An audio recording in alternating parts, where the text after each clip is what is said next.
Hi everyone and welcome to the new economic link. This time it's about trade unions. I know, riveting stuff. But please try and contain your excitement. They're actually more interesting and a lot more complex than they seem on the surface.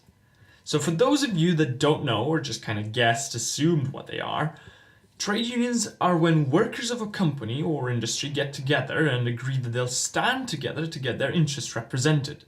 It's a case when one worker may not have the negotiating power, but hundreds or thousands even. That's a tough one for the company.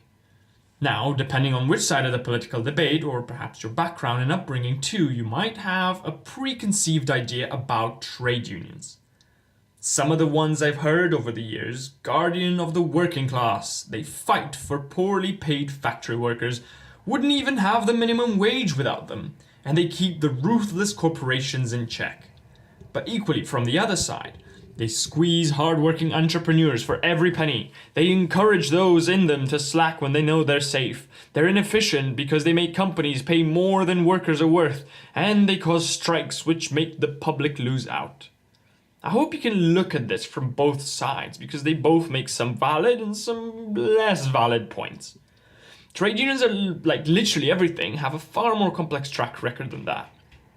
Let's take a look at some of the facts about them over the years. The very first national trade unions appeared with the Industrial Revolution. After all, until the 1800s, with the advent of entire factories filled with people and workers manning them, there wasn't really a reason to employ that many people in one structure. Trade unions grew on the back of worker density and ease of organizing. The very first ones were the London Trades Council and also Robert Owen's Grand National Trade Unions in 1834.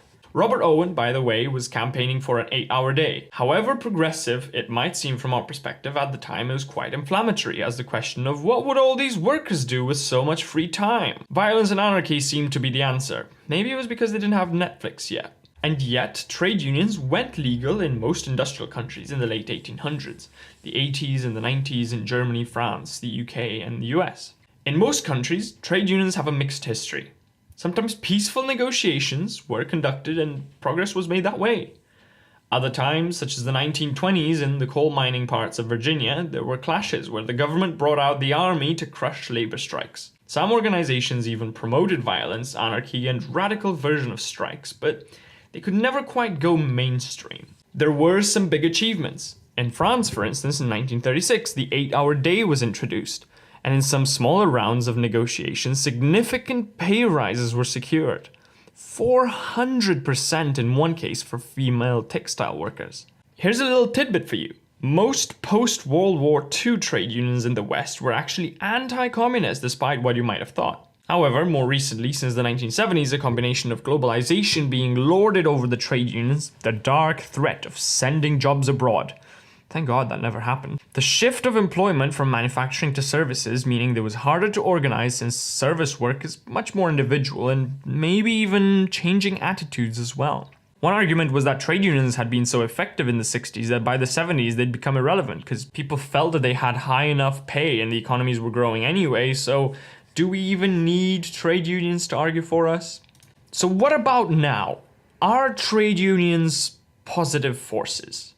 Well, on one hand, we can look at the achievements. Minimum wage in Germany in 2015, after over a decade of trade union campaigning. In April 2015, FFAT in Europe were negotiating over 100 million euros worth of training and retraining budget increases with a group of companies.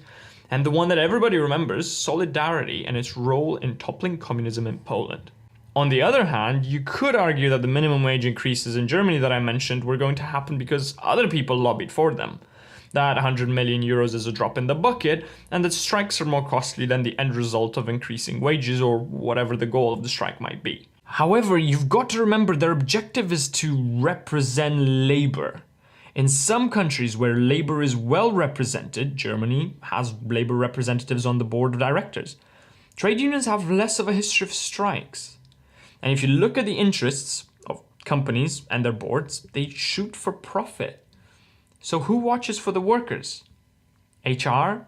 Seriously though, they're paid to watch out for the company's bottom line, and they're part of the organizational structure for that reason. That's literally their job.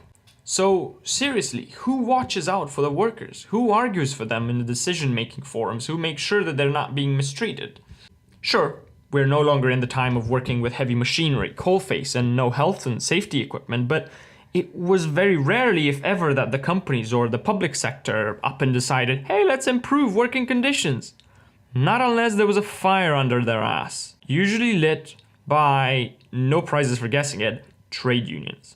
Now yes, trade unions are not all-encompassing, and one of the main drawbacks to them is that they only really work if you're in them. That's their main selling point after all. You kind of need to pay membership to support union efforts. So they can be exclusionary if they just negotiated a pay rise for union workers and you're not in the union because you didn't pay the fee. That sucks big time.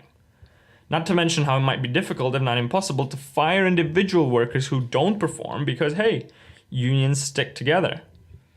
So that's the downside. I did tell you that they're not cut and dry. Yes, they've pushed for some pretty great changes, but they're also made of humans who, as we know, can be selfish and just as short-sighted sometimes as the other humans in managerial positions. But my question stands. Who watches out for the workers? Maybe trade unions aren't the solution.